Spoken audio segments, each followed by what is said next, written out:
माननीय प्रधानमंत्री माननीय मोदी जी,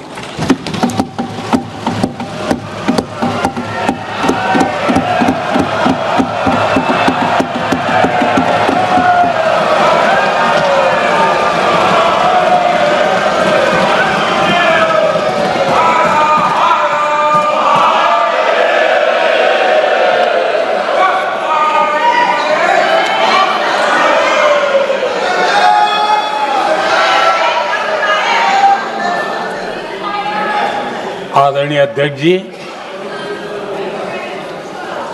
इस सत्र के प्रारंभ में ही मैं जब मीडिया के साथियों से बात कर रहा था तब मैंने सभी माननीय सांसदों को अपील करते हुए एक बात का उल्लेख किया था। मैंने कहा था कि ये सत्र भारत के विजयोत्सव का सत्र है।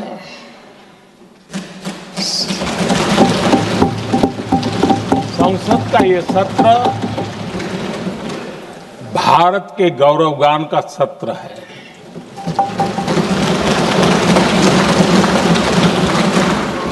आदरणीय अध्यक्ष जी, जब मैं विजयोत्सव की बात कर रहा हूं तब मैं कहना चाहूंगा कि ये विजयोत्सव आतंकी हेडक्वार्टर्स को मिट्टी में मिलाने का है।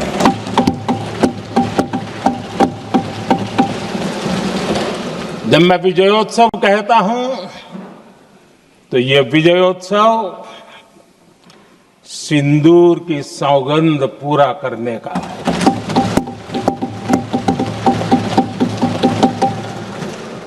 मैं जब ये विजयोत्सव कहता हूं तो ये भारत की सेना के शौर्य और सामर्थ्य का विजय गाथा कह रहा है। जब मैं विजयोत्सव कह रहा हूं तो 140 करोड़ भारतीयों की एकता, इच्छा शक्ति, उसके एक अप्रतिम जीत का विजयोत्सव की बात करता हूं। आदरणीय अध्यक्ष जी, मैं इसी विजय भाव से इस सदन में भारत का पक्ष रखने के लिए खड़ा हुआ।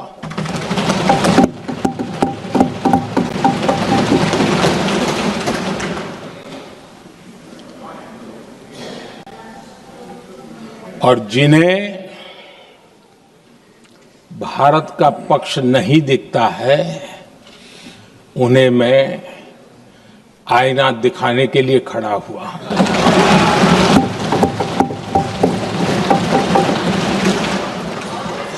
आदरणीय अध्यक्ष जी, मैं 140 करोड़ देशवासियों की भावनाओं में अपना स्वर मिलाने के लिए उपस्थित हुआ हूं।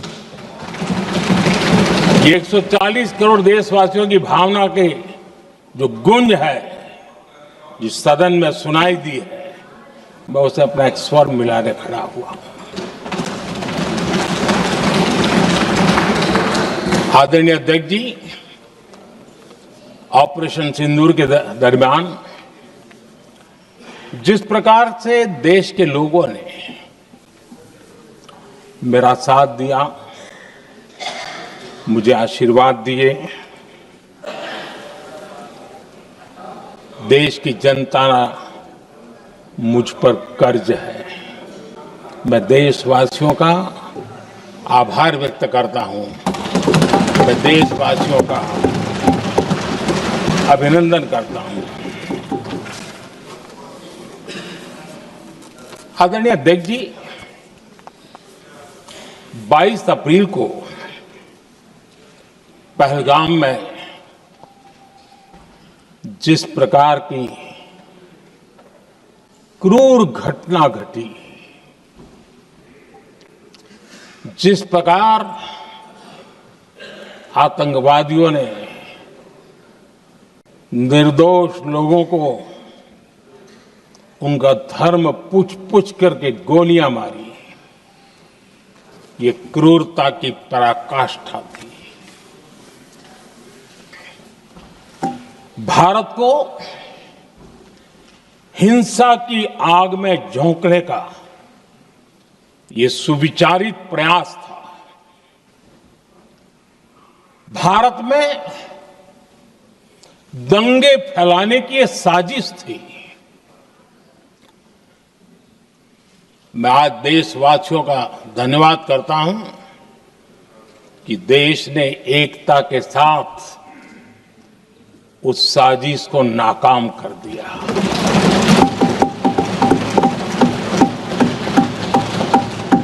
आदरणीय अध्यक्ष जी, 22 अप्रैल के बाद मैंने एक सार्वजनिक रूप से और विश्व को समझ में आए इसलिए कुछ अंग्रेजी में भी वाक्यों का प्रयोग किया था और मैंने कहा था कि हमारा संकल्प है, हम आतंकियों को मिट्टी में मिला देंगे।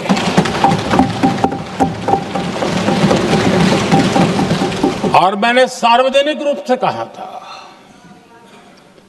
सजा उनके आकाओं को भी होगी और कल्पना से भी बड़ी सजा मिलेगी।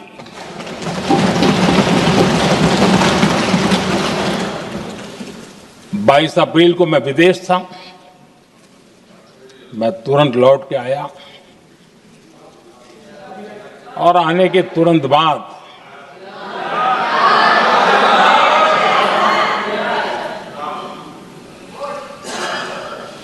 मैंने एक बैठक बुलाई और उस बैठक में हमने साफ साफ निर्देश दिए कि आतंकवाद को करारा जवाब देना होगा और ये हमारा राष्ट्रीय संकल्प है।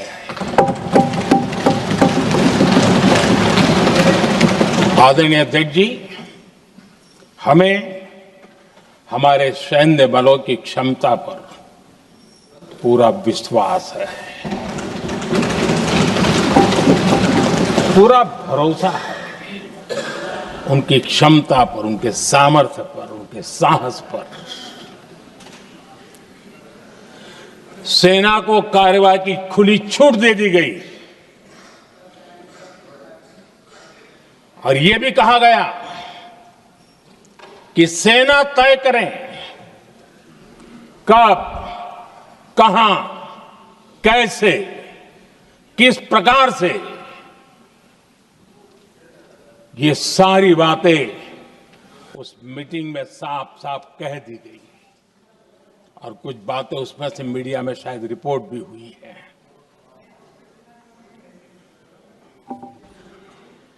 हमें गर्व है, आतंकियों को वो सजा दी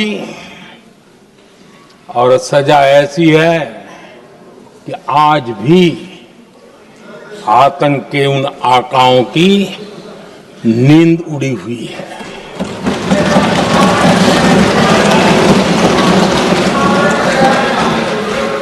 आदरणीय अध्यक्ष जी, मैं हमारी सेना की सफलता के उससे जुड़े भारत के उस पक्ष को सदन के माध्यम से देशवासियों के सामने रखना चाहता हूं। पहला पक्ष, पहलगाम हमले के बाद से ही पाकिस्तानी सेना को अंदाजा लग चुका था कि भारत कोई बड़ी कार्रवाई करेगा। उनके तरफ से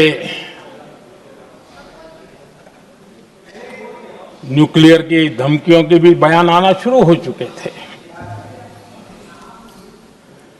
भारत ने 6 मई रात और 7 मई सुबह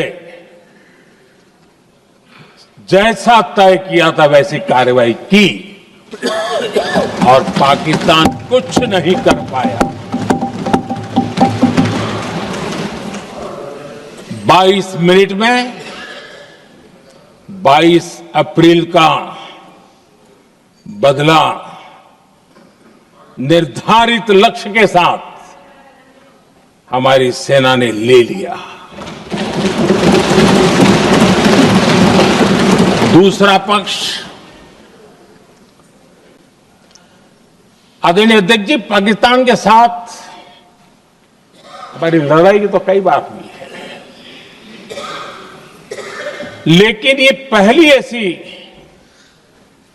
भारत की रणनीति बनी कि जिसमें पहले जहां कभी नहीं गए थे वहां हम पहुंचे। पाकिस्तान के कोने कोने में आतंकी अड्डों को धुआं धुआं कर दिया गया।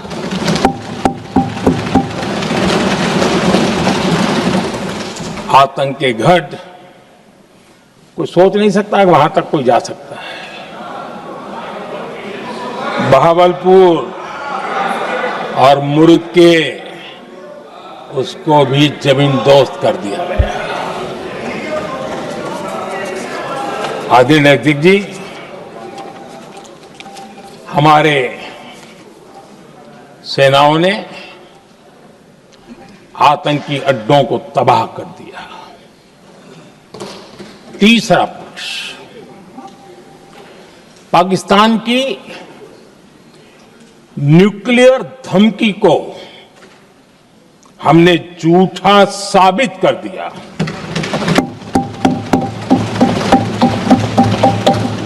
भारत ने सिद्ध कर दिया कि न्यूक्लियर ब्लैकमेलिंग अब नहीं चलेगा और न ही ये न्यूक्लियर ब्लैकमेलिंग के सामने भारत झुकेगा।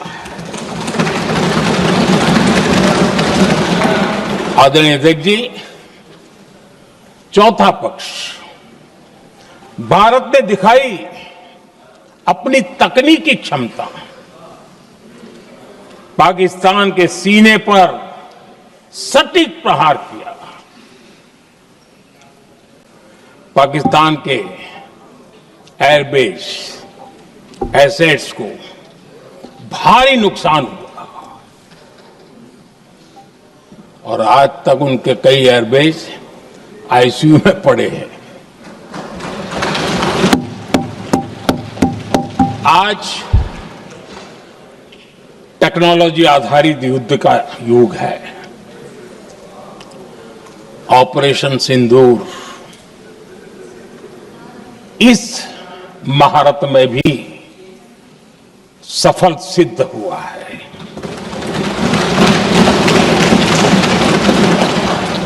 अगर पिछले 10 साल में जो हमने तैयारियां की हैं वो न की होती तो इस तकनीक के युग में हमारा कितना नुकसान हो सकता था, इसका हम अंदाज लगा सकते हैं। पांचवा पक्ष,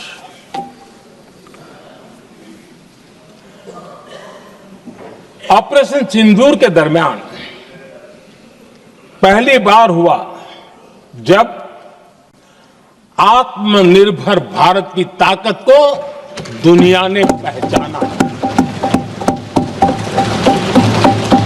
made in India drone, made in India missile ने पाकिस्तान के हथियारों की पोल खोल करके रख दी।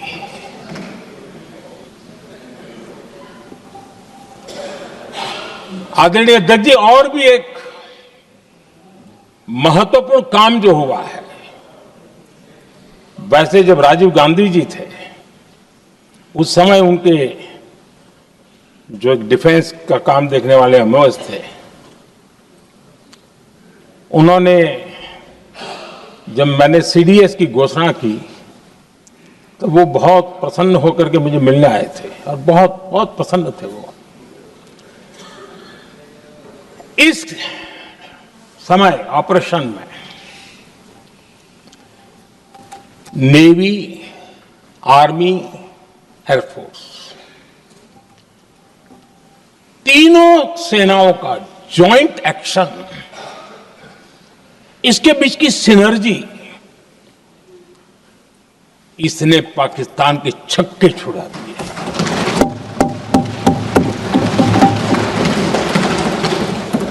आदरणीय अध्यक्ष जी, आतंक की घटनाएं पहले भी देश में होती थी,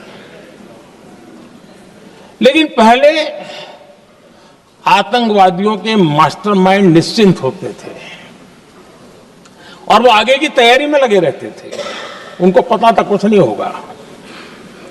लेकिन अब स्थिति बदल गई है।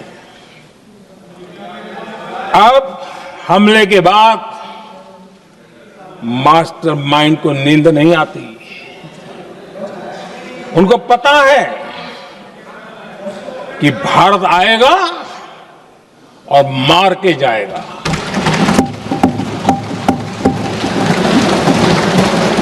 ये न्यू नॉर्मल भारत ने सेट कर दिया है।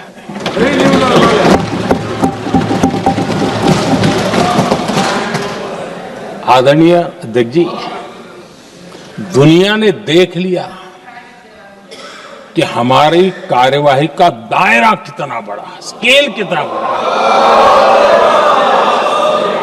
सिंदूर से लेकर के सिंधु तक पाकिस्तान पर कार्रवाई की है।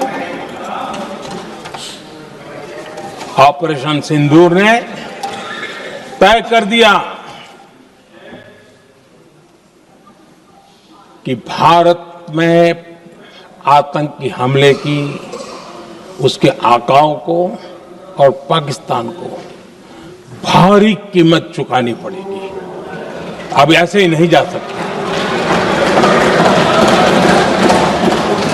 आदरणीय अध्यक्ष जी, ऑपरेशन सिंदूर से स्पष्ट होता है कि भारत ने 3 सूत्र तय किए हैं।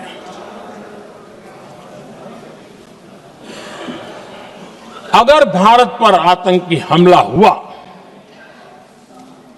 तो हम अपने तरीके से, अपनी शर्तों पर, अपने समय पर जवाब दे करके रहेंगे।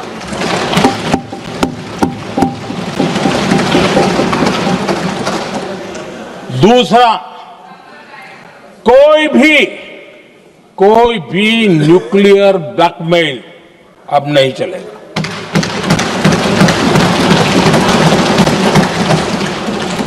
और तीसरा, हम आतंक की सरपरस्त सरकार और आतंक के आकाओं, उनको अलग अलग नहीं देखेंगे। आदरणीय अध्यक्ष जी,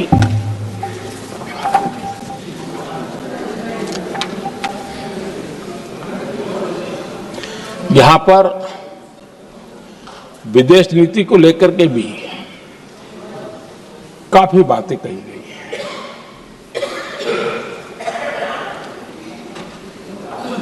दुनिया के समर्थन को लेकर के भी काफी बातें कही गई हैं। मैं आज सदन में कुछ बातें पूरी स्पष्टता से कह रहा हूं। दुनिया में किसी भी देश ने भारत को अपनी सुरक्षा में कार्रवाई करने से रोका नहीं है।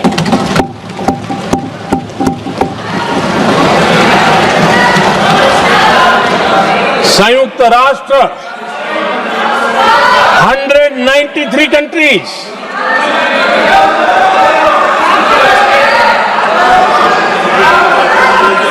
सिर्फ 3 देश 193 कंट्री में सिर्फ 3 देश ऑपरेशन सिंदूर के दौरान पाकिस्तान के समर्थन में बयान दिया था। ओनली 3 कंट्रीज, क्वाड हो, ब्रिक्स हो, फ्रांस, रूस, जर्मनी, कोई भी देश का नाम ले लीजिए, तमाम देश दुनिया भर से भारत को समर्थन मिला है।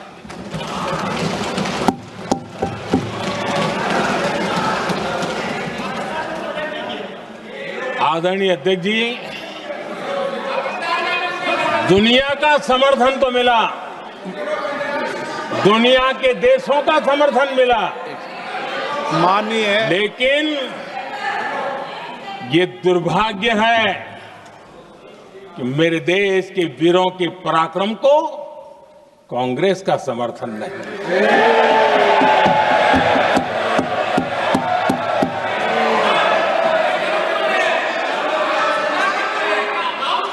22 अप्रैल के बाद 22 अप्रैल के आतंकी हमले के बाद 3-4 दिन में ही ये उछल रहे थे और कहना शुरू कर दिया, कहां गई 56 इंच की छाती, कहां खो गया मोदी, मोदी तो फेल हो गया। क्या मजा ले रहे थे, उनको लगता है वाह बाजी मार ली। उनको पहलगाम के निर्दोष लोगों की हत्या में भी वो अपनी राजनीति तराशते थे।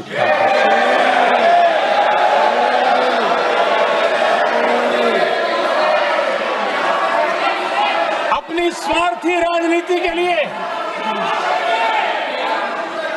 मुझ पर निशाना साध रहे थे,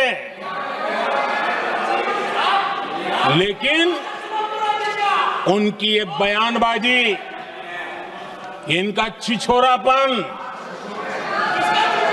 देश के सुरक्षा बलों का मनोबल गिरा रहा था।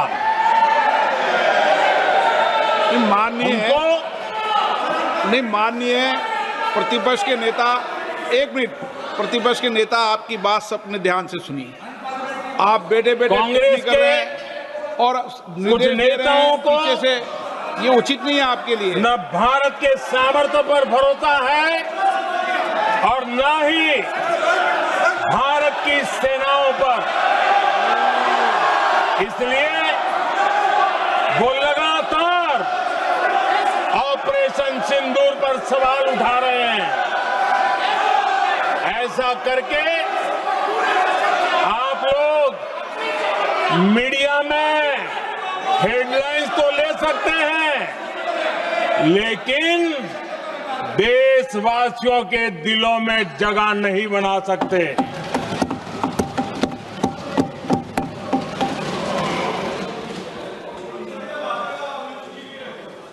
आदरणीय सभापति जी, आदरणीय अध्यक्ष जी, 10 मई को भारत ने ऑपरेशन सिंदूर के तहत हो रहे एक्शन को रोकने की घोषणा की।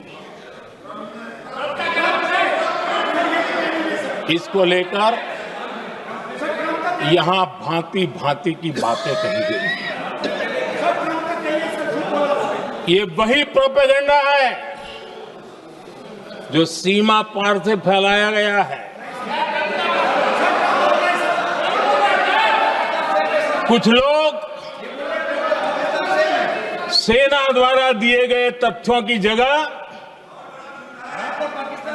पाकिस्तान के झूठ प्रचार को आगे बढ़ाने में जुटे हुए हैं।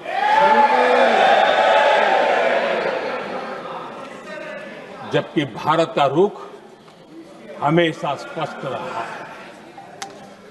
आदरणीय अध्यक्ष जी, कुछ चीजें मैं जरा स्मरण भी कराना चाहता हूं। जब सर्जिकल स्ट्राइक हुआ, उस समय हमने लक्ष्य तय किया था, हमारे जवानों को तैयार करके, कि हम उनके इलाके में जाकर के आतंकियों के जो लॉन्चिंग पैड है उनको नष्ट करेंगे और सर्जिकल स्ट्राइक एक रात के उस ऑपरेशन में हमारे लोग सूर्योदय होते होते काम पूरा करके वापस आए। लक्ष्य निर्धारित था कि ये करना है। जब बालाकोट एयर स्ट्राइक किया तो हमारा लक्ष्य तय था कि आतंकियों के जो ट्रेनिंग सेंटर्स है इस बार हम उसको तबाह करेंगे, और हमने वो भी करके दिखाया। ऑपरेशन सिंदूर के समय हमारा लक्ष्य तय था, और हमारा लक्ष्य था कि आतंक के जो एपी सेंटर है और पहलगाम के आतंकियों को जहां से पुरजोश योजना बनी, ट्रेनिंग मिली, व्यवस्था मिली, उस पर हमला करेंगे। हमने उनके नाभि पर हमला कर दिया।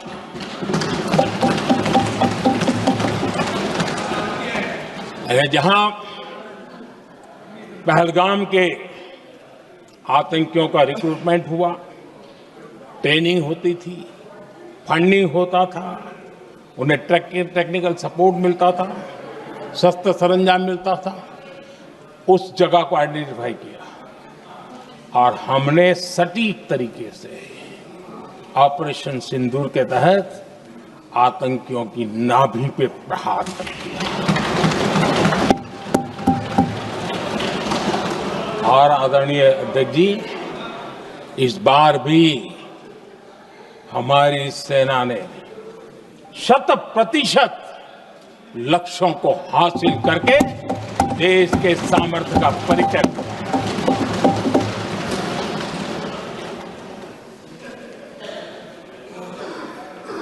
कुछ लोग जानबूझकर के कुछ चीजें भूलने में इंटरेस्टेड होते हैं।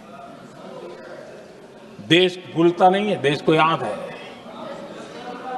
6 रात और 7 मई सुबह ऑपरेशन हुआ था, और 7 मई को सुबह भारत ने प्रेस कॉन्फ्रेंस हमारी सेना ने की, और इस प्रेस कॉन्फ्रेंस में भारत ने स्पष्ट कर दिया था, और पहले दिन से क्लियर था कि हमारा लक्ष्य है आतंकियों के आका, आतंकियों की जो व्यवस्थाएं जहां से होती है वो, और उनके अड्डे, उनको हम ध्वस्त करना चाहते थे। और हमने प्रेस कॉन्फ्रेंस में कह दिया था, हमने हमारा काम कर दिया है, हमने जो तय किया था पूरा कर दिया है। और इसलिए 6-7 मई को ऑपरेशन हमारे यहां संतोषजनक होने के तुरंत बाद, कल जो राजनाथ जी ने कहा था, मैं डंके की चोट पर दोबारा दोहराता हूं, भारत की सेना ने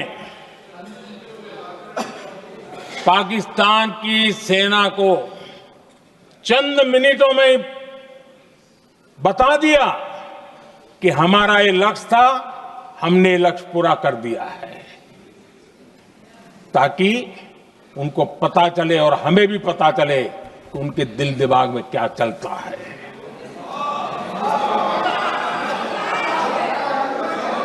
हमने अपना लक्ष्य 100% हासिल कर लिया था, और पाकिस्तान में समझदारी होती तो आतंकियों के साथ खुलेआम खड़े रहने की गलती न करता। उसने निर्लज्ज होकर के आतंकवादियों के साथ खड़े रहने का फैसला किया। हम पूरी तरह तैयार थे, हम भी मौके की तलाश में थे, लेकिन हमने दुनिया को बताया था कि हमारा लक्ष्य आतंकवाद है, आतंकवादी आका है, आतंकवादी ठिकाने हैं, वो हमने पूरा कर दिया। लेकिन जब पाकिस्तान ने आतंकियों की मदद में आने का फैसला किया और मैदान में उतरने की हरकत की, तो भारत की सेना ने सालों तक याद रह जाए ऐसा करारा जवाब दे करके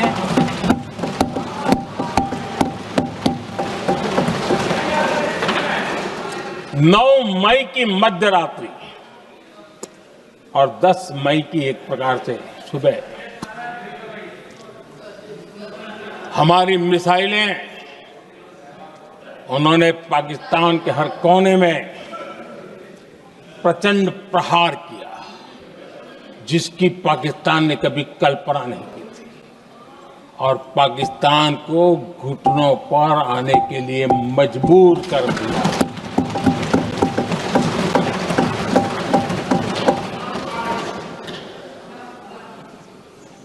और आपने टीवी में भी देखा है, वहां से क्या बयान आते थे। पाकिस्तान के लोग, अरे मैं तो स्विमिंग पूल में नहा रहा था, कोई कह रहा था मैं तो दफ्तर जाने की तैयारी कर रहा था। हम कुछ सोचे इस पहले तो भारत ने तो हमला कर दिया। ये पाकिस्तान के लोगों के बयान है और देश ने देखे हैं। स्विमिंग पूल में नहा रहा था।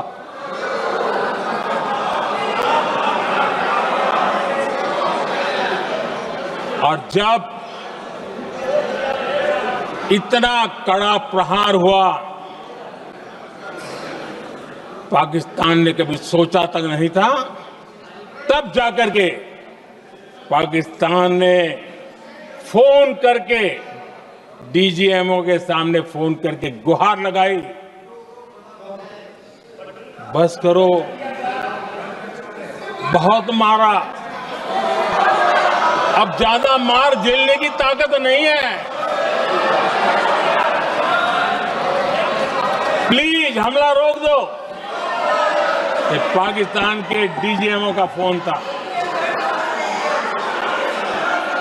और भारत ने तो पहले दिन ही कह दिया था, 7 तारीख सुबह की प्रेस देख लीजिए, कि हमने हमारा लक्ष्य पूरा कर दिया है, अगर आप कुछ करोगे तो महंगा पड़ेगा। और आप धीरे ऐसे कैसे चलता है? प्लीज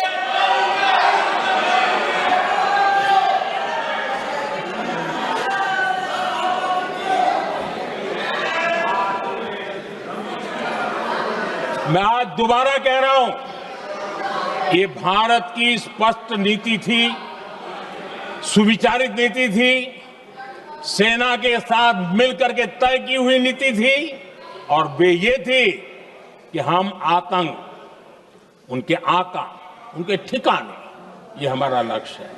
और हमने कहा, पहले दिन प्रेस कॉन्फ्रेंस में कहा है कि हमारा एक्शन नॉन एक्सीलेटरी है, ये हमने कह करके किया है।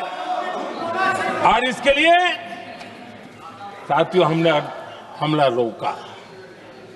अध्यक्ष जी, दुनिया के किसी भी नेता ने भारत के ऑपरेशन रोकने के लिए नहीं कहा।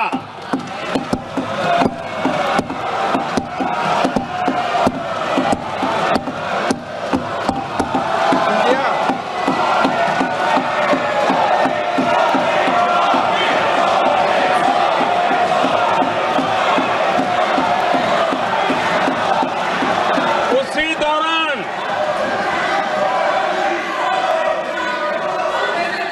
9 तारीख को रात को अमेरिका के उपराष्ट्रपति जी ने मुझसे बात करने का प्रयास किया। वो घंटे भर कोशिश कर रहे थे, लेकिन मेरी सेना के साथ मीटिंग चल रही थी, तो मैंने उनका फोन उठा नहीं पाया। बाद में मैंने उनको कॉल बैक किया। मैंने कहा कि आपका फोन था, 3-4 बार आपका फोन आ गया, क्या है? तो अमेरिका के उपराष्ट्रपति जी ने मुझे फोन पे बताया कि पाकिस्तान बहुत बड़ा हमला करने वाला है, ये उन्होंने मुझे बताया। मेरा जो जवाब था, जिनको समझ नहीं आता है उनको तो नहीं आएगा।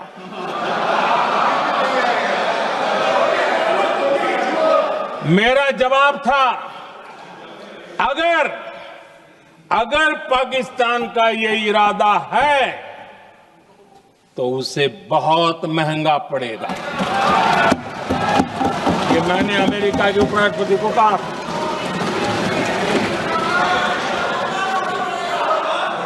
अगर पाकिस्तान हमला करेगा तो हम बड़ा हमला कर करके जवाब देंगे, ये मेरा जवाब था।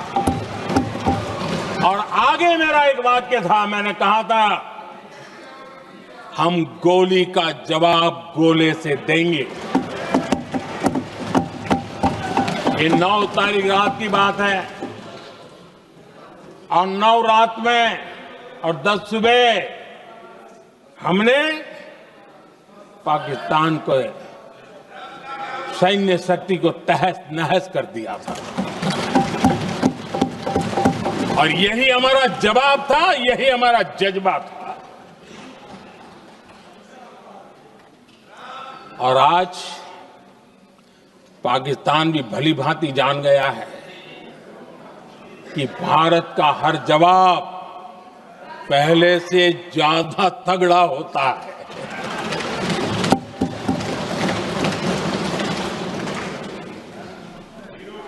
उसे यह भी पता है कि अगर भविष्य में नौबत आई तो भारत आगे कुछ भी कर सकता है। और इसलिए मैं फिर से लोकतंत्र के इस मंदिर में दोहराना चाहता हूं, ऑपरेशन सिंदूर जारी है।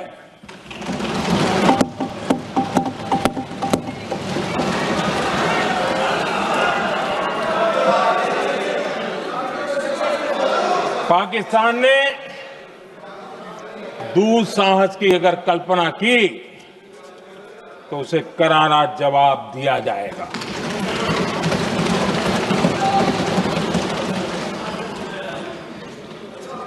आदरणीय अध्यक्ष जी, आज का भारत आत्मविश्वास से भरा हुआ है। आज का भारत आत्मनिर्भरता के मंत्र को लेकर के पूरी शक्ति के साथ तेज गति से आगे बढ़ रहा है। देश देख रहा है भारत आत्मनिर्भर बनता जा रहा है। लेकिन देश ये भी देख रहा है कि एक तरफ तो भारत आत्मनिर्भरता की ओर तेज गति से आगे बढ़ रहा है, लेकिन कांग्रेस मुद्दों के लिए पाकिस्तान पर निर्भर होती जा रही है।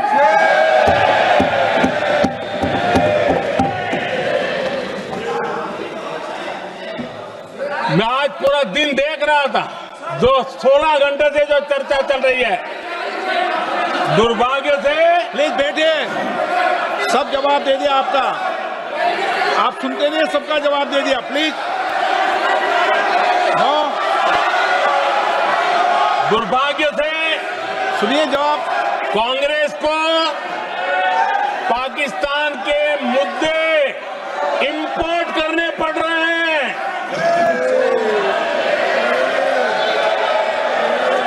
आदरणीय अध्यक्ष जी, आज के वॉरफेयर में इंफॉर्मेशन और नैरेटिव्स की प्लीज बैठिए। बहुत बड़ी भूमिका है। नैरेटिव घड़ करके, एआई का भी भरपूर उपयोग करके सेनाओं के मनोबल को कमजोर करने के खेल भी खेले जाते हैं। जनता के अंदर अविश्वास पैदा करने के भी भरपूर प्रयास होते हैं। दुर्भाग्य से कांग्रेस और उसके सहयोगी पाकिस्तान के ऐसे ही प्रपंच के प्रवक्ता बन चुके हैं।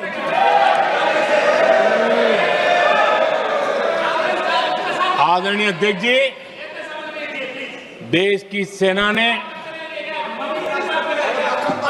आदरणीय अध्यक्ष जी, ये तरीका है देश आपका? की सेना ने, बैठिए बैठिए। देश की भाई, सेना ने सुनते रहे। सर्जिकल स्ट्राइक की।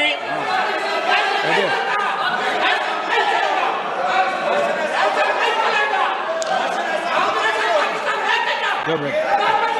बैठिए बैठिए। आदरणीय अध्यक्ष जी, देश की सेना ने सफलतापूर्वक सर्जिकल स्ट्राइक की तो तुरंत कांग्रेस वालों ने सेना से सबूत मांगे थे, लेकिन जब उन्होंने देश का मूड देखा, देश का मिजाज देखा, तो सुर उनके बदलने लगे और बदल करके क्या कहने लगे? कांग्रेस के लोगों ने कहा, ये सर्जिकल स्ट्राइक क्या बड़ी बात है, ये तो हमने भी की थी। एक ने कहा 3 सर्जिकल स्ट्राइक की थी, दूसरे ने कहा 6 सर्जिकल स्ट्राइक की थी, तीसरे ने कहा 15 सर्जिकल स्ट्राइक की थी। जितना बड़ा नेता उतना बड़ा आंकड़ा चल रहा था।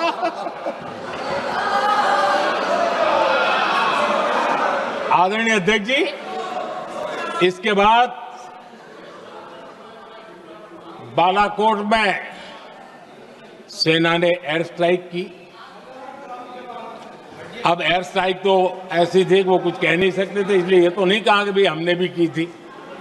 उसमें तो उन्होंने समझदारी दिखाई, लेकिन फोटो मांगने लगे। एयर स्ट्राइक हुई तो फोटो दिखाओ, क्या कहां गिरा, क्या तोड़ा, कितना तोड़ा, कितने मरे, बस यही पूछते रहे। पाकिस्तान भी यही पूछता था, ये भी यही पूछते थे। इतना ही नहीं, आदरणीय अध्यक्ष जी, जब पायलट अभिनंदन पकड़े गए तो पाकिस्तान में तो खुशी का माहौल होना स्वाभाविक था कि उनके हाथ में भारतीय सेना का एक पायलट उनके हाथ लगा था। लेकिन यहां पर भी कुछ लोग थे जो कानों कानों में कह रहे थे, अब मोदी फंसा, अब अभिनंदन वहां आए, मोदी ला करके दिखा दे, अब देखते हैं मोदी क्या करता है। और डंके की चोट पर अभिनंदन वापिस आए।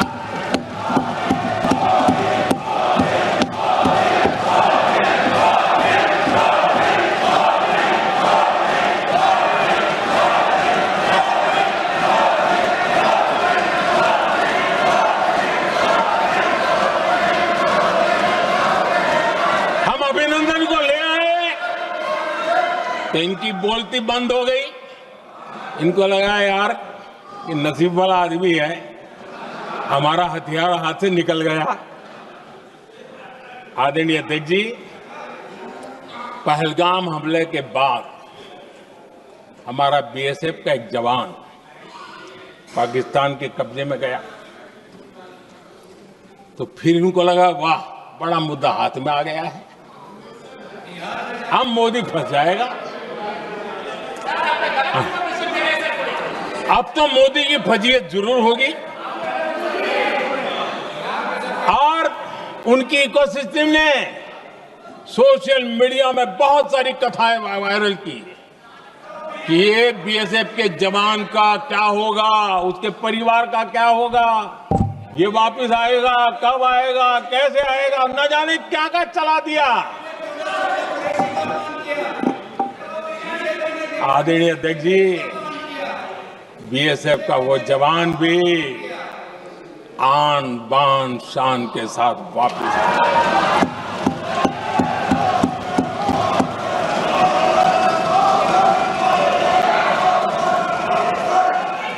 आतंकवादी रो रहे हैं, आतंकवादियों के आका रो रहे हैं, और उनको रोते देखकर यहां भी कुछ लोग रो रहे हैं।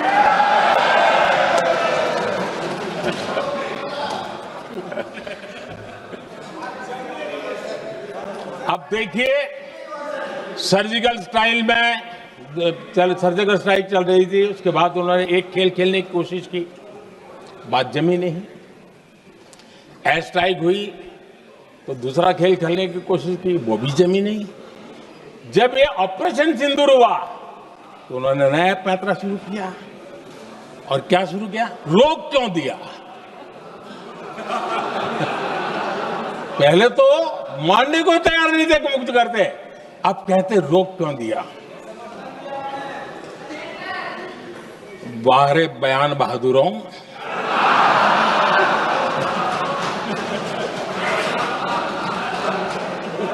आपको विरोध का कोई न कोई बहाना चाहिए, और इसलिए सिर्फ मैं नहीं, पूरा देश आप पर हंस रहा है।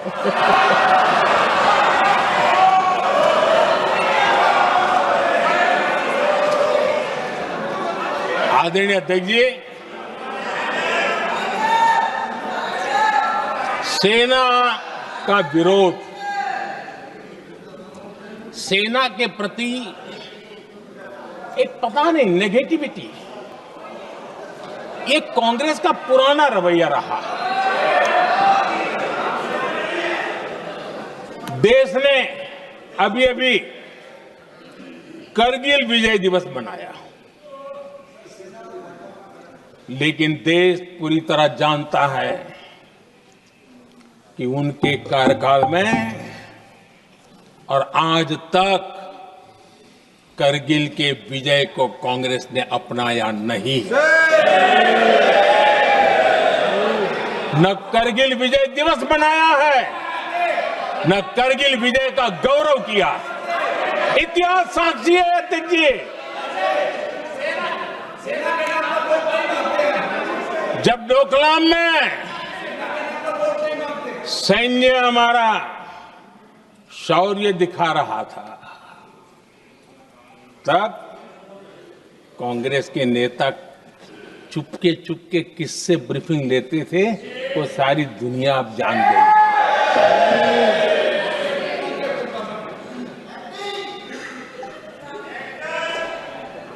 आप निकाल दीजिए पाकिस्तान के सारे बयान, और यहां हमारा विरोध करने वाले लोगों के बयान फुल स्टॉप कॉमा के साथ एक है। क्या कहेंगे इसको? और बुरा लगता है सच बोलते हैं तो। पाकिस्तान के साथ सुर में सुर मिला दिया जाता है। आदरणीय अध्यक्ष जी, देश हैरान है, कांग्रेस ने पाकिस्तान को क्लीन चिट दे दी है।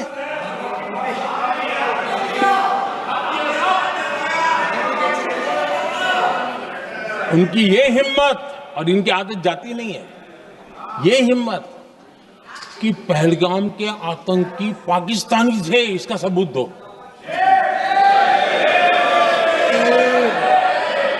क्या कह रहे हो तुम लोग? तो कौन सा तरीका है?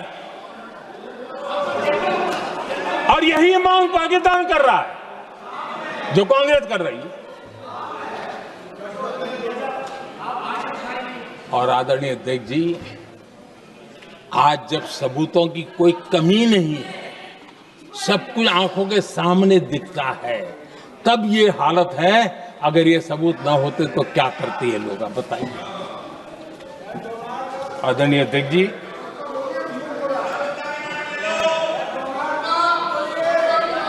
अध्यक्ष जी, ऑपरेशन सिंदूर के एक पार्ट की तरफ तो चर्चा भी बहुत होती है, ध्यान भी जाता है, लेकिन देश के लिए कुछ गौरव की क्षणें होती हैं, ताकत के परिचय होता है, उसकी तरफ भी ध्यान जाना बहुत आकर्षित है।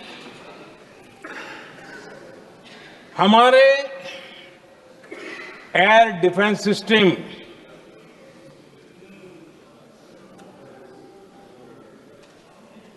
दुनिया में इसकी चर्चा है। हमारे एयर डिफेंस सिस्टम ने पाकिस्तान की मिसाइल और ड्रोन्स उसको तिनके की तरफ बिखेर दिया था।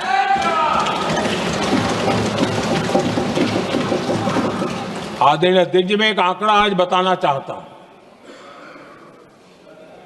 पूरा देश गर्व से भर जाएगा। कुछ लोगों का क्या होगा मैं नहीं जानता, पूरा देश गर्व से भर जाएगा। 9 मई को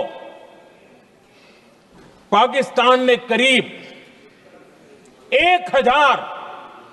1000 मिसाइलों और आर्म्ड ड्रोन्स के भारत पर बहुत बड़ा हमला करने की कोशिश की। 1000 ये मिसाइलें भारत के किसी भी हिस्से पर गिरती तो वहां भयंकर तबाही मचती, लेकिन 1000 मिसाइल्स और ड्रोन्स को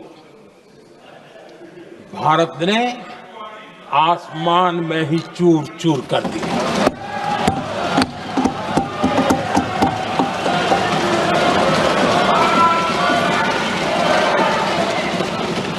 हर देशवासी को इससे गर्व हो रहा,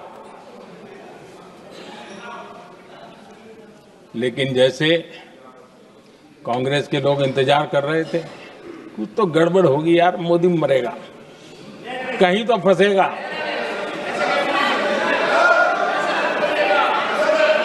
पाकिस्तान ने आदमपुर एयरबेस पर हमले का झूठ फैलाया, उस झूठ को बेचने की भरपूर कोशिश की, पूरी ताकत दी लगा दी। मैं अगले ही दिन आदमपुर पहुंचा और खुद जाकर के उनके झूठ को मैंने बेनकाब कर दिया। तब जाकर के उनको अकल ठिकाने लगी कि अब ये झूठ चलने वाला नहीं है। आदरणीय अध्यक्ष जी,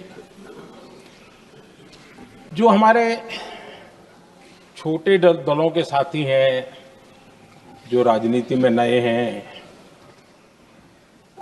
उनको कभी शासन में रहने का अवसर नहीं मिला, उनसे कुछ बातें निकलती मैं समझ सकता, लेकिन कांग्रेस पार्टी ने इस देश में लंबे समय तक राज किया है, उसको शासन की व्यवस्थाओं का पूरा पता है, उन चीजों से वो निकले हुए लोग हैं, उनके लिए शासन व्यवस्था क्या होती है इसकी समझ पूरी है, अनुभव है उनके पास।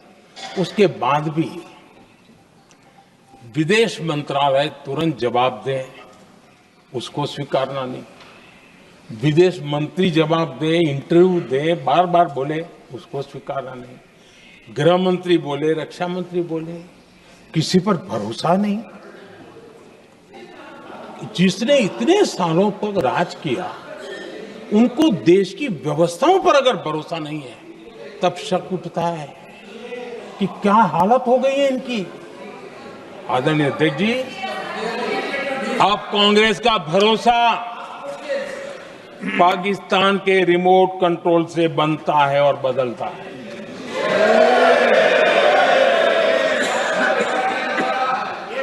आदरणीय अध्यक्ष जी, एक बिल्कुल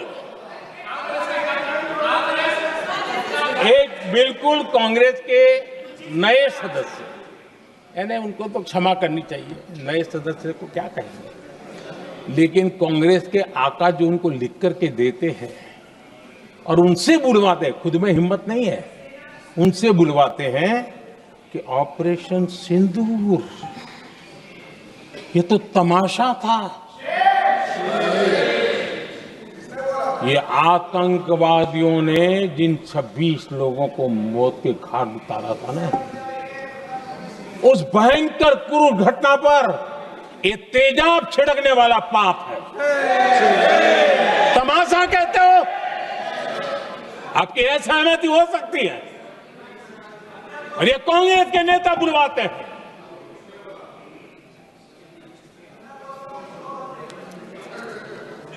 आदरणीय अध्यक्ष जी, पहलगाम के हमलावरों को कल हमारे सुरक्षा बलों ने ऑपरेशन महादेव करके अपने अंजाम तक पहुंचाया।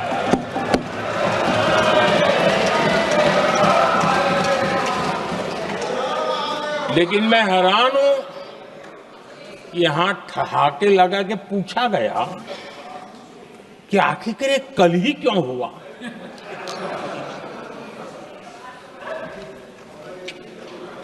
अब ये क्या हो गया है, इस मुझे समझ नहीं आ रहा है। क्या ये ऑपरेशन के लिए कोई सावन महीने का सोमवार ढूंढा गया था क्या? क्या हो गया है इन लोगों को? हताशा, निराशा इस हद तक।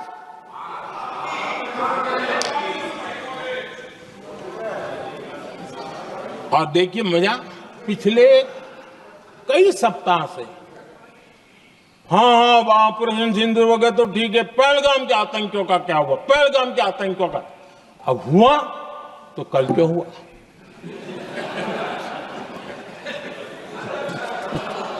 और कल ही क्यों हुआ? क्या हाल है अध्यक्ष जी का।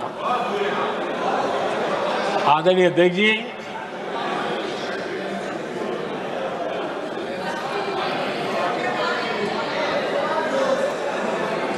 आदरणीय अध्यक्ष जी, शास्त्रों में कहा गया है, हमारे शास्त्रों में कहा गया है,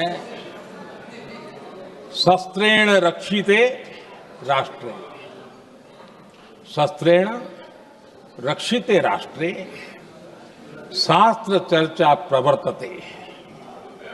अर्थात जब राष्ट्र शस्त्र से सुरक्षित होते हैं तभी वहां शास्त्र की, ज्ञान की चर्चाएं जन्म ले पाती है। जब सीमा पर सेनाएं मजबूत होती है तभी लोकतंत्र प्रखर होता है। आदरणीय अध्यक्ष जी, ऑपरेशन सिंदूर बीते दशक में भारत की सेना के सशक्तिकरण का एक साक्षात प्रमाण है। ऐसे ही नहीं हुआ है।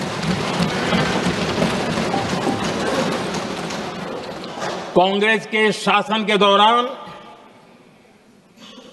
सेनाओं को आत्मनिर्भर बनाने के संबंध में सोचा तक नहीं जाता था। आज भी आत्मनिर्भर शब्द की मजाक उड़ाई है। वैसे वो महात्मा गांधी से आया हुआ है, लेकिन आज भी मजाक उड़ाई जाती है।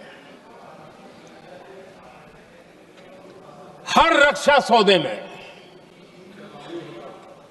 कांग्रेस अपने मौके खोजती रहती थी।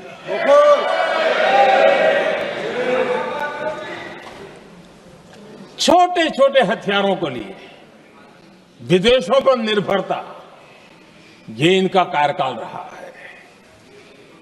Bullet proof jacket, night vision camera तक नहीं होते थे। और लंबा लिस्ट है, जीप से शुरू होता है, बफो, हेलीकॉप्टर, हर चीज के साथ घोटाला जुड़ा हुआ है। आदरणीय अध्यक्ष जी, हमारी सेनाओं को आधुनिक हथियारों के लिए दशकों तक इंतजार करना पड़ा। आजादी के पहले, और इतिहास गवाह, एक जमाना था जब डिफेंस मैन्युफैक्चरिंग में भारत का आवाज सुनाई देती थी। जिस समय तलवारों से लड़ा जाता था ना, तब भी तलवारें भारत की श्रेष्ठ मानी जाती थी। हम डिफेंस के इक्विपमेंट में आगे थे। लेकिन आजादी के बाद जो एक मजबूत डिफेंस इक्विपमेंट मैन्युफैक्चरिंग का हमारा दायरा था, जो हमारा पूरा इकोसिस्टम था, उसको सोच समझ करके तबाह कर दिया गया, उसको दुर्बल किया गया।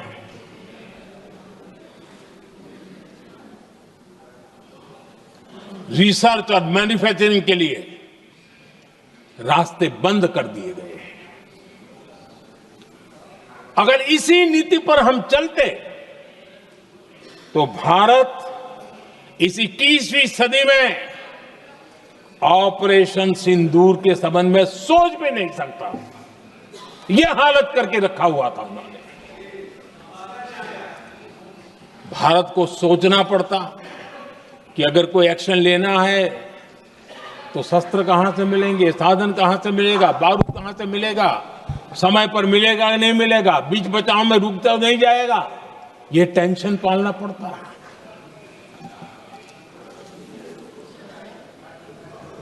आदरणीय अध्यक्ष जी, बीते एक दशक में मेक इन इंडिया हथियार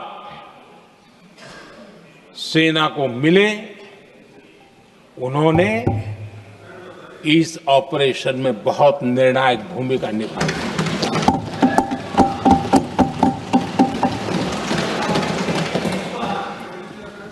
आदरणीय अध्यक्ष जी, एक दशक पहले भारत के लोगों ने संकल्प लिया, हमारा देश सशक्त, आत्मनिर्भर और आधुनिक राष्ट्र बने। रक्षा, सुरक्षा, हर क्षेत्र में बदलाव के लिए एक के बाद एक ठोस कदम उठाए गए, सीरीज ऑफ रिफॉर्म्स किए गए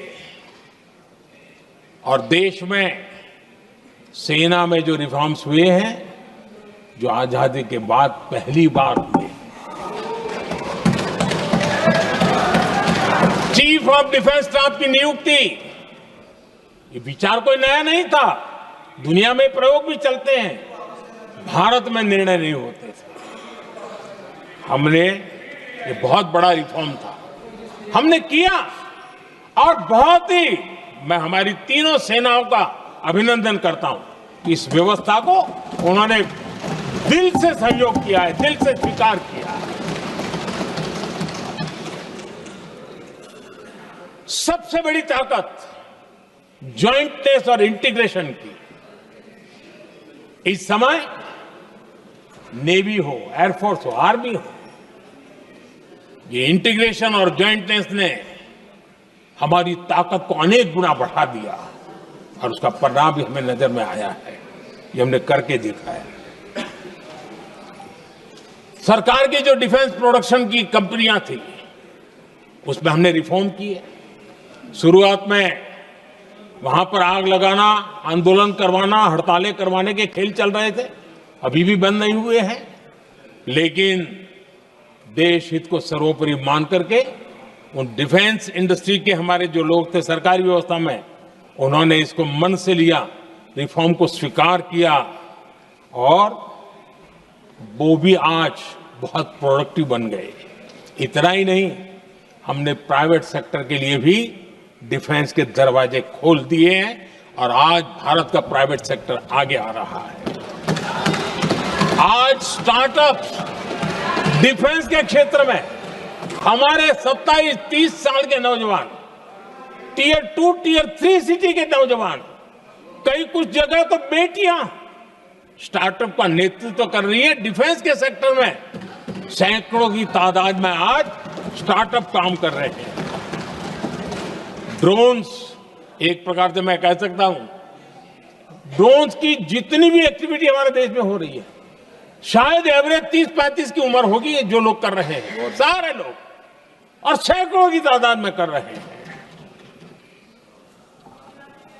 और उसका ताकत, क्योंकि इनका भी योगदान था इसमें, जिन्होंने इस प्रकार के प्रोडक्शन किए हैं, और वो हमें ऑपरेशन सिंदूर में बहुत काम आए। मैं उन सबके प्रयासों को बहुत साधुवाद करता हूं और मैं उनको विश्वास दिलाता हूं, आगे बढ़िए, अब देश रुकने वाला नहीं है। आदरणीय अध्यक्ष जी, डिफेंस सेक्टर में मेक इन इंडिया ये नारा नहीं था। हमने इसके लिए बजट पॉलिसी में जो परिवर्तन करना था, जो नए इनिशिएटिव ले रहे थे, वो नए इनिशिएटिव लिए। और सबसे बड़ी बात, क्लियर कट विजन के साथ हमने देश में make in India defence sector के अंदर तेज गति से हम आगे बढ़ रहे हैं। आदरणीय अध्यक्ष जी,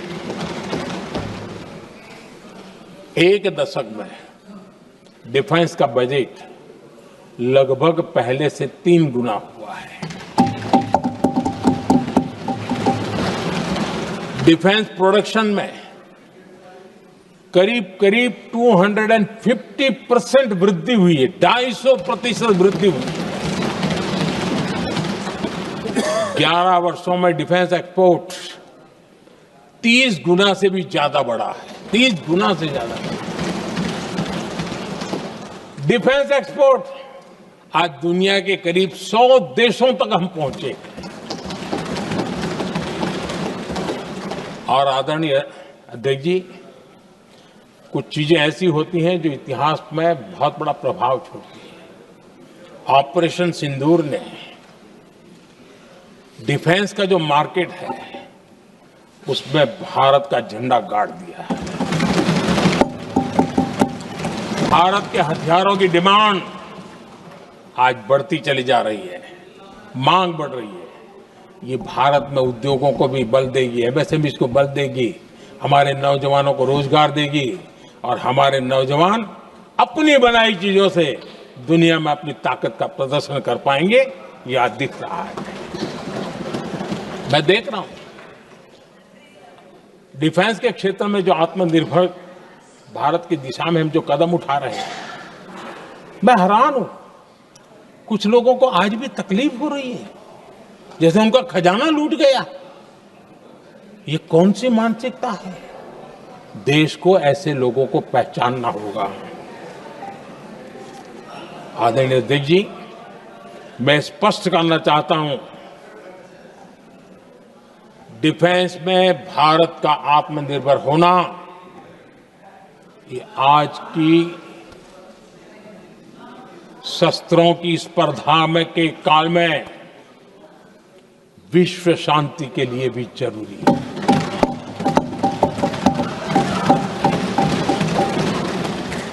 मैं पहले भी कह चुका हूं, भारत युद्ध का नहीं, बुद्ध का देश है।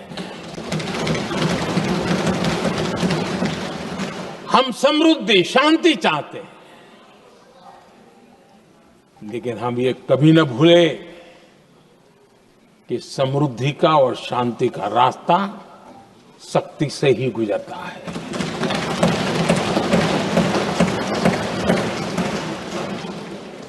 आदरणीय अध्यक्ष जी, हमारा भारत छत्रपति शिवाजी महाराज, महाराजा रणजीत सिंह, राजेंद्र चोला, महाराणा प्रताप, लसित बोरफुकन और महाराजा सुहेलदेव का देश है।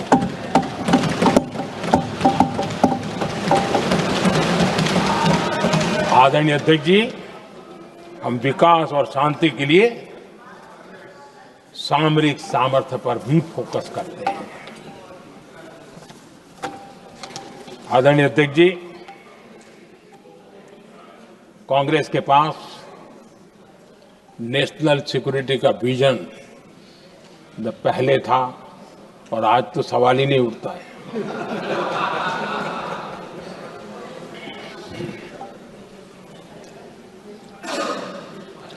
कांग्रेस ने हमेशा नेशनल सिक्योरिटी पर समझौता किया। आज जो लोग पूछ रहे हैं पीओके को वापस क्यों नहीं लिया? वैसे ये सवाल मुझे ही पूछ सकते हैं और किसको पूछ सकते हैं?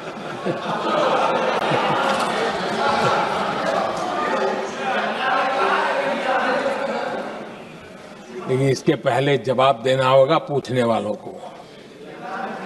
किसकी सरकार ने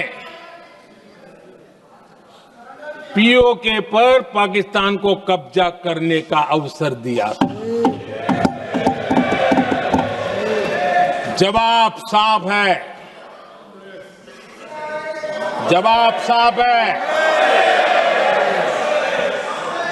जब भी मैं नेहरू जी की चर्चा करता हूं तो कांग्रेस और उसका पूरा इकोसिस्टम बिलबिला जाता है, पता नहीं क्या है। आदरणीय अध्यक्ष जी, हम एक शेर सुना करते थे, मुझे ज्यादा इसका ज्ञान तो नहीं है लेकिन सुनते थे। लम्हों ने खता की और सदियों ने सजा पाई। आजादी के बाद से ही जो फैसले लिए गए उनकी सजा आज तक देश भुगत रहा है।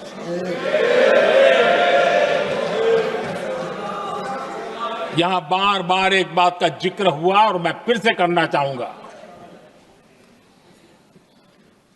अक्साई चीन की उस पूरे क्षेत्र को बंजर जमीन करार दिया गया,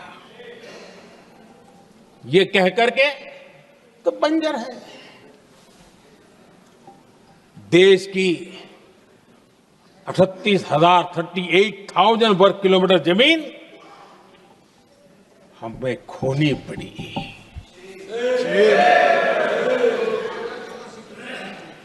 आदरणीय अध्यक्ष जी, मैं जानता हूं मेरी कुछ बातें चुभने वाली है।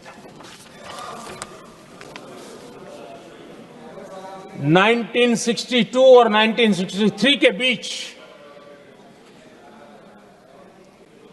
कांग्रेस के नेता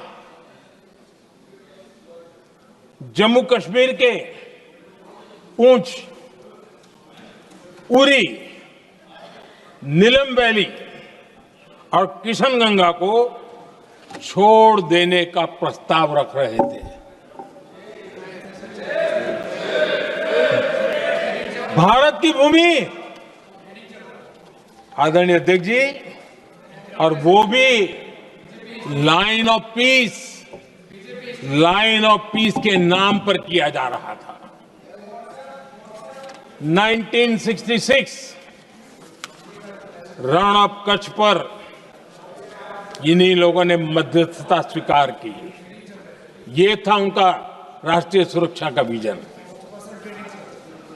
एक बार फिर उन्होंने भारत का करीब 800 वर्ग किलोमीटर क्षेत्र पाकिस्तान को सौंप दिया, जिसमें छड़बेट भी शामिल है, कि कहीं उसको छड़ा बेट भी कहते हैं।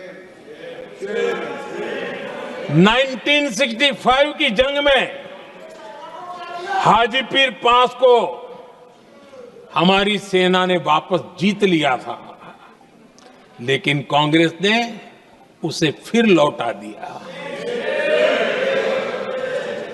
1971 पाकिस्तान के 93,000 फौजी हमारे पास बंदी थे। पाकिस्तान का हजारों वर्ग किलोमीटर एरिया हमारी सेना ने कब्जा किया था। हम बहुत कुछ कर सकते थे, विजय की स्थिति में थे।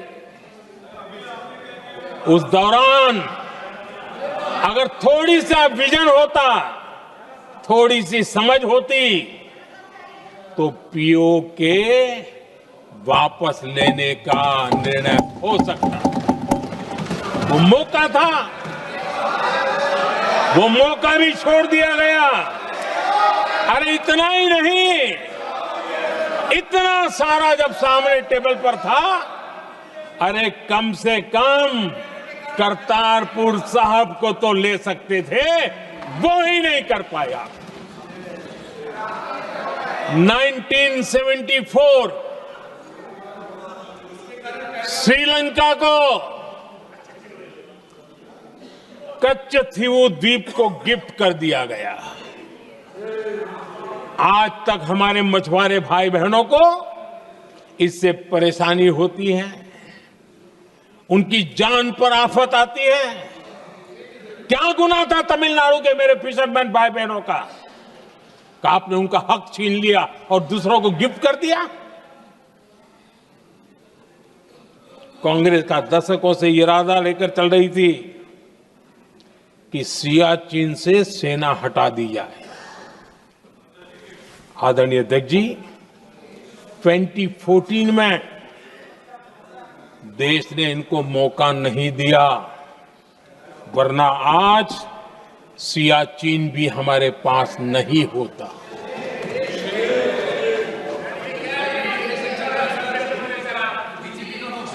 आदरणीय अध्यक्ष जी, आजकल कांग्रेस के जो लोग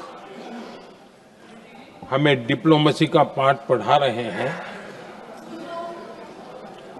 मैं उन्हें उनकी डिप्लोमेसी याद दिलाना चाहता हूं ताकि उनको भी कुछ याद रहे, पता चले। 26/11 जैसे भयंकर हमले के बाद बहुत बड़ा आतंकी हमला था। कांग्रेस का पाकिस्तान से प्रेम नहीं रुका। इतनी बड़ी घटना 26/11 की हुई थी। विदेशी दबाव में हमले के कुछ हफ्तों के भीतर ही कांग्रेस सरकार ने पाकिस्तान से बातचीत शुरू कर दी। आदरणीय अध्यक्ष जी, कांग्रेस सरकार ने 26/11 की इतनी बड़ी घटना के बाद भी एक भी डिप्लोमेट को भारत से बाहर निकालने की हिम्मत नहीं की। छोड़ो, इधर एक वीजा तक कैंसिल नहीं किया, एक वीजा तक कैंसिल नहीं कर पाए थे। देश पर पाकिस्तानी स्पॉन्सर्ड बड़े बड़े हमले होते गए, लेकिन यूपीए सरकार ने पाकिस्तान को मोस्ट फेवर्ड नेशन का दर्जा देकर रखा था। वो कभी वापस नहीं लिया था। एक तरफ देश मुंबई के हमले का ये न्याय मांग रहा था, दूसरी तरफ कांग्रेस पाकिस्तान के साथ व्यापार करने में लगी थी।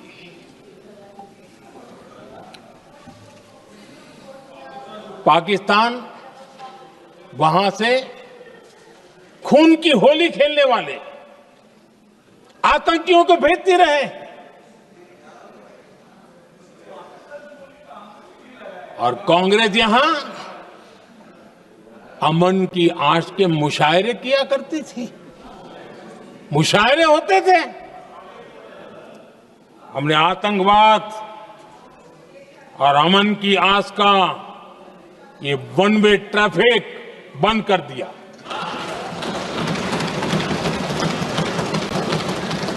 हमने पाकिस्तान का MFN का दर्जा रद्द किया, वीजा बंद किया। हमने अटारी वाघा बॉर्डर को बंद कर दिया। आदरणीय अध्यक्ष जी,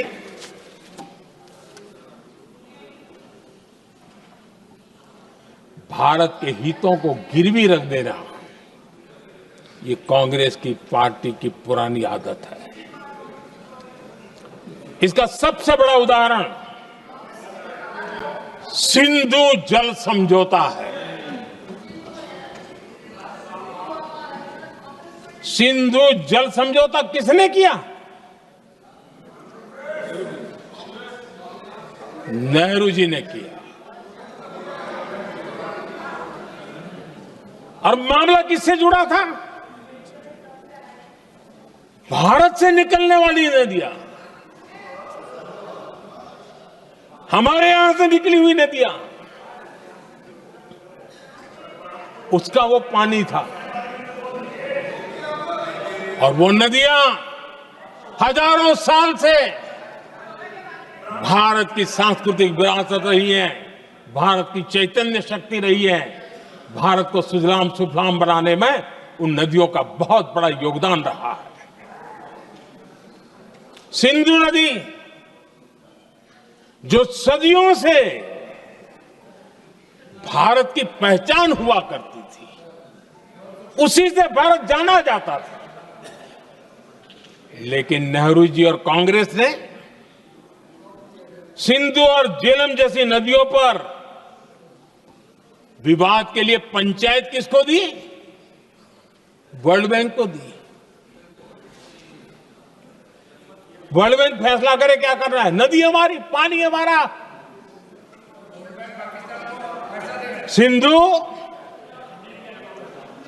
सिंधु जल समझौता सीधा सीधा भारत की अस्मिता और भारत के स्वाभिमान के साथ किया गया बहुत बड़ा धोखा था।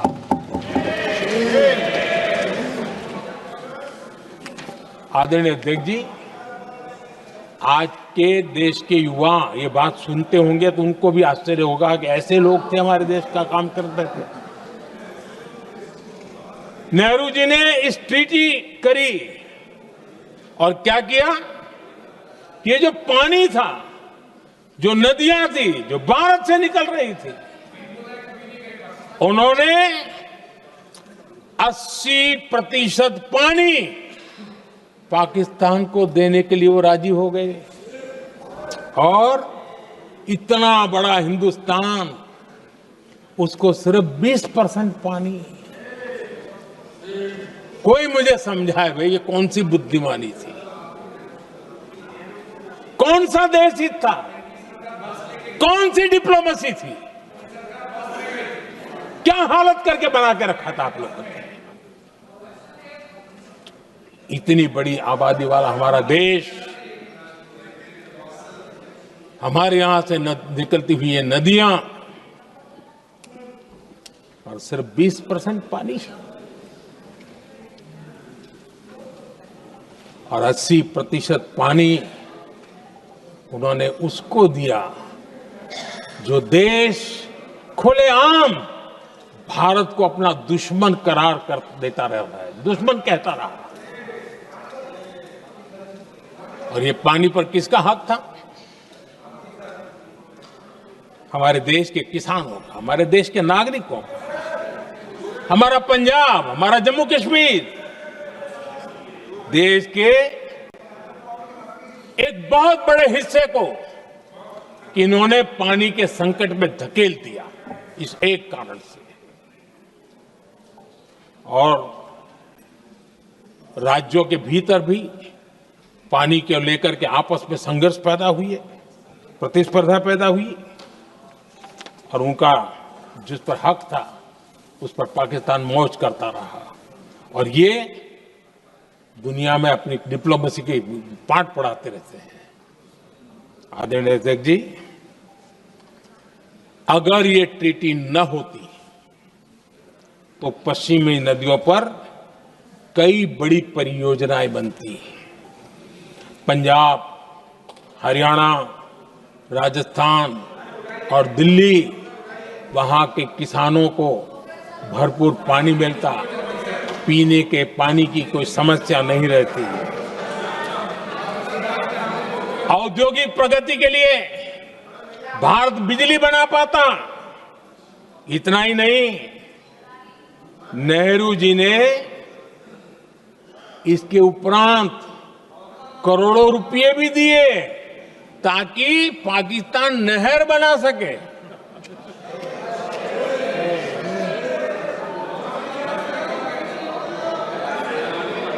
आदरणीय अध्यक्ष जी, इससे भी बड़ी बात, देश चौंक जाएगा। ये चीजें छिपाई गई है, दबा दी गई है। कहीं भी बांध बनता है तो उसमें एक मैकेनिज्म होता है उसकी सफाई का, डीसिल्टिंग का। उसमें जो मिट्टी भर जाती है, बाकी घास वगैरह आकर के भर जाता है, तो उसकी कैपेसिटी कम होती है, तो उसकी सफाई के लिए यानी इनबिल्ट व्यवस्था होती है। नेहरू जी ने पाकिस्तान के कहने पर यह शर्त स्वीकार की है कि इन बांध में जो मिट्टी आएगी, कूड़ा कचरा आएगा और बांध भर जाएगा, इसकी सफाई नहीं कर सकते, डिसिल्टिंग नहीं कर सकते हैं। बांध हमारे यहां, पानी हमारा, लेकिन निर्णय पाकिस्तान का कि आप डिसिल्टिंग नहीं कर सकते। इतना ही नहीं, जब इस बार मैं डिटेल में गया तो एक बांध तो ऐसा है कि जहां ये डिसिल्टिंग के लिए जो गेट होता है ना, उसको वेल्डिंग कर दिया गया है ताकि कोई गलती से भी खोल करके मिट्टी को निकाल ना दे। पाकिस्तान ने नेहरू जी से लिखवा दिया था कि भारत बिना पाकिस्तान की मर्जी अपने बांधों में जमा होने वाली मिट्टी साफ नहीं करेगा, डिसिल्टिंग नहीं करेगा। ये समझौता देश के खिलाफ था और बाद में नेहरू जी को भी ये गलती माननी पड़ी। इस समझौते में निरंजन दास गुलाटी करके एक सज्जन उसमें जुड़े हुए थे। उन्होंने एक किताब लिखी है। उस किताब में उन्होंने लिखा है कि फरवरी 1961 में नेहरू ने उनसे कहा था, गुलाटी, मुझे उम्मीद थी कि यह समझौता अन्य समस्याओं के समाधान का रास्ता खोलेगा, लेकिन हम वहीं हैं जहां पहले थे। ये नेहरू जी ने कहा। नेहरू जी केवल तत्कालिक प्रभाव देख पा रहे थे, इसलिए उन्होंने कहा कि हम वहीं के वहीं हैं, लेकिन सच्चाई ये कि इस एग्रीमेंट के कारण देश बहुत पिछड़ गया, देश बहुत पीछे चल गया और देश का बहुत नुकसान हुआ। हमारे किसानों को नुकसान हुआ, हमारी खेती को नुकसान हुआ। और नेहरू जी उस डिप्लोमेसी को जानते थे जिसमें किसान का कोई वजूद ही नहीं था। यह हाल करके रखा था उन्होंने। आदरणीय अध्यक्ष जी, पाकिस्तान आगे दशकों तक भारत के साथ युद्ध और छद्म युद्ध, प्रॉक्सी वॉर करता ही रहा, लेकिन कांग्रेस की सरकारों ने बाद में भी सिंधु जल समझौते की तरफ देखा तक नहीं, नेहरू जी की गलती को सुधारा तक नहीं। आदरणीय अध्यक्ष जी, लेकिन अब भारत ने पुरानी गलती को सुधारा है, ठोस निर्णय लिया है। भारत ने नेहरू जी द्वारा किए गई बहुत बड़ी ब्लंडर, सिंधु जल समझौते को देश हित में, किसानों के हित में एबेंस में रख दिया है। देश का अहित करने वाला ये समझौता अब इस रूप में आगे नहीं चल सकता। भारत ने तय कर दिया है, खून और पानी साथ साथ नहीं बह सकते।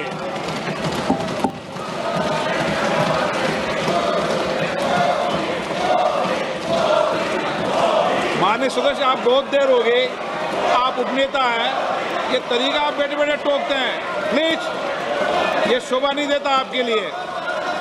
बैठिए बैठिए बैठिए आदरणीय, शोभा नहीं देता आपका। अध्यक्ष जी, आप उपनेता, अपनी मर्यादा बना के रखें। चलिए बैठिए। वहां बैठे साथी आतंकवाद पर लंबी लंबी बातें करते हैं। जब ये सत्ता में था, जुड़े हुए हैं। जब इनको राज करने का अवसर मिला था, तब देश का हाल क्या है, क्या रहा था, वो आज भी देश भूला नहीं है। 2014 से पहले देश में असुरक्षा का जो माहौल था, अगर वो आज याद भी करे ना, तो लोग सिहर जाते हैं। आदरणीय अध्यक्ष जी, हम सबको याद है, जो नई पीढ़ी के बच्चे हैं उनको पता नहीं है, हम सबको पता है। हर जगह पे अनाउंसमेंट होता था, रेलवे स्टेशन पर जाओ, बस स्टैंड पर जाओ, एयरपोर्ट पर जाओ, बाजार में जाओ, मंदिर में जाओ, कहीं पर भी जाओ, जहां भी भीड़ होती है, कोई भी लावारिस चीज दिखे छूना मत, पुलिस को तुरंत जानकारी देना, वो बम हो सकता है। हम 2014 तक यही सुनते आए थे, ये हालात करके रखा था। देश के कोने कोने में यही हाल था। माहौल ये था कि जैसे कदम कदम पर बम बिछे हैं और खुद को ही नागरिकों ने बचाना है, उन्होंने हाथ ऊपर कर दिए, अनाउंस कर दिया। आदरणीय अध्यक्ष जी, कांग्रेस की कमजोर सरकारों के कारण देश को कितनी जानें गंवानी पड़ी, हमें अपनों को खोना पड़ा। आदरणीय अध्यक्ष जी, आतंकवाद पर ये लगाम लगाई जा सकती थी। हमारी सरकार ने 11 साल में ये करके दिखाया, एक बहुत बड़ा सबूत है। 2004 से 14 के बीच जो आतंकी घटनाएं होती थी, उन घटनाओं में बहुत बड़ी कमी आई है। इसलिए देश भी जानना चाहता है, अगर हमारी सरकार आतंकवाद पर नकेल कस सकती है, तो कांग्रेस सरकारों की ऐसी कौन सी मजबूरी थी कि आतंकवाद को फलने फूलने दिया। आदरणीय अध्यक्ष जी, कांग्रेस के राज में आतंकवाद अगर फला फूला है, उसका एक बड़ा कारण इनकी तुष्टीकरण की राजनीति है, वोट बैंक की राजनीति है। जब दिल्ली में बाटला हाउस एनकाउंटर हुआ, कांग्रेस के एक बड़ी नेता के आंख में आंसू थे, आतंकवादी मारे गए इसके कारण। और वोट पाने के लिए इस बात को हिंदुस्तान के कोने कोने में पहुंचाया गया। आदरणीय अध्यक्ष जी, 2001 में देश की संसद पर हमला हुआ था। तब कांग्रेस के एक बड़े नेता ने अफजल गुरु को बेनिफिट ऑफ डाउट देने की बात कही थी। आदरणीय अध्यक्ष जी, मुंबई में 26/11 का इतना बड़ा आतंकी हमला हुआ, एक पाकिस्तानी आतंकी जिंदा पकड़ा गया। पाकिस्तान की मीडिया ने, दुनिया ने यह स्वीकार किया कि ये पाकिस्तानी है, लेकिन यहां कांग्रेस पार्टी इतना बड़ा पाकिस्तान का पाप, इतना बड़ा पाकिस्तानी आतंकी हमला, और ये क्या खेल खेल रहे थे, वोट बैंक की राजनीति के लिए क्या कर रहे थे। कांग्रेस पार्टी इसको भगवा आतंक सिद्ध करने में जुटी हुई है।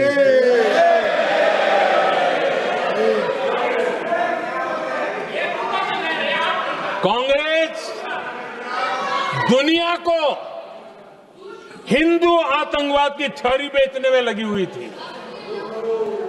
कांग्रेस के एक नेता ने अमेरिका के बड़े राजनयिक को यहां तक कह दिया था कि लश्कर-ए तोयबा से भी बड़ा खतरा भारत के हिंदू ग्रुप है। यह कहा गया था।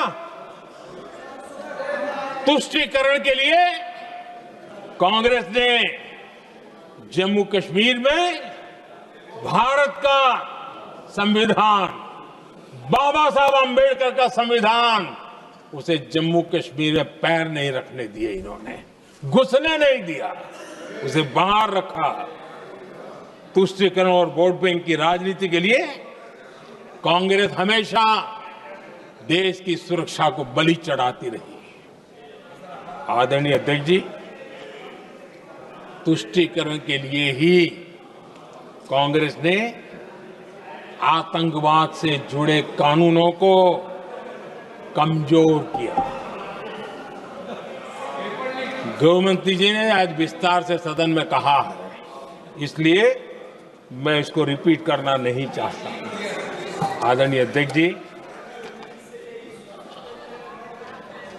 मैंने इस सत्र की शुरुआत में आग्रह किया था, मैंने कहा था कि दल हित में हमारे मत मिले न मिले, दल हित में हमारे मत मिले न मिले, देश हित में हमारे मन जरूर मिलने चाहिए।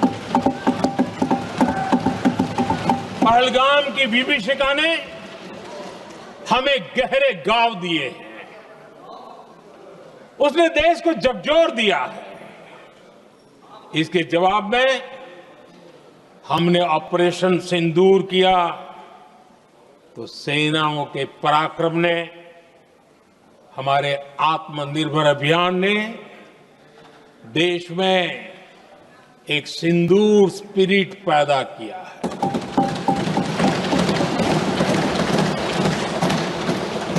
ये सिंदूर स्पिरिट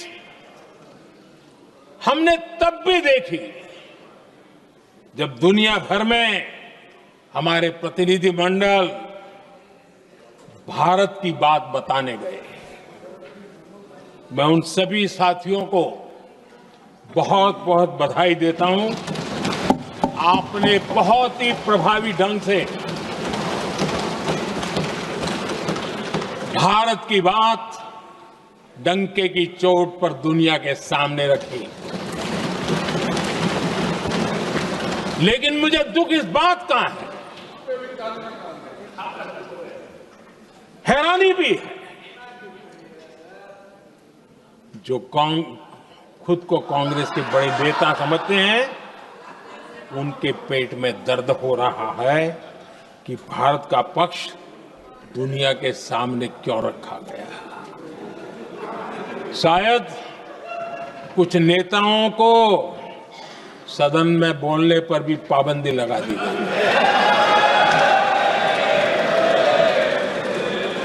आदरणीय अध्यक्ष जी, इस मानसिकता से बाहर निकलने की जरूरत है।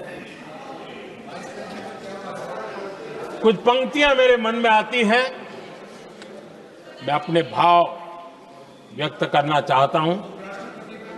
आदरणीय अध्यक्ष जी, करो चर्चा और इतनी करो, करो चर्चा और इतनी करो कि दुश्मन दहशत से दहल उठे। दुश्मन दहशत से दहल उठे। रहे ध्यान बस इतना ही, रहे ध्यान बस इतना ही, मान सिंदूर और सेना का प्रश्नों में भी अटल रहे।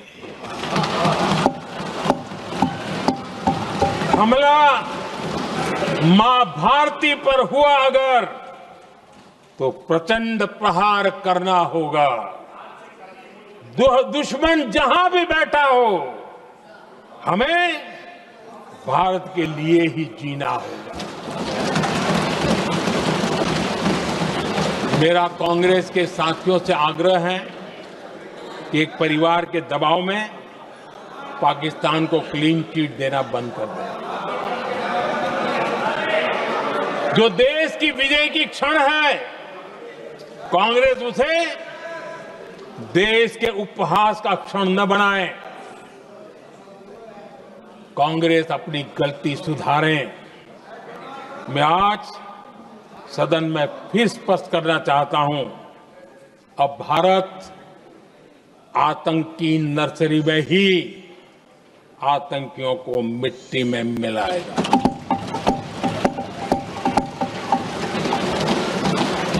हम पाकिस्तान को भारत के भविष्य खेलने नहीं देंगे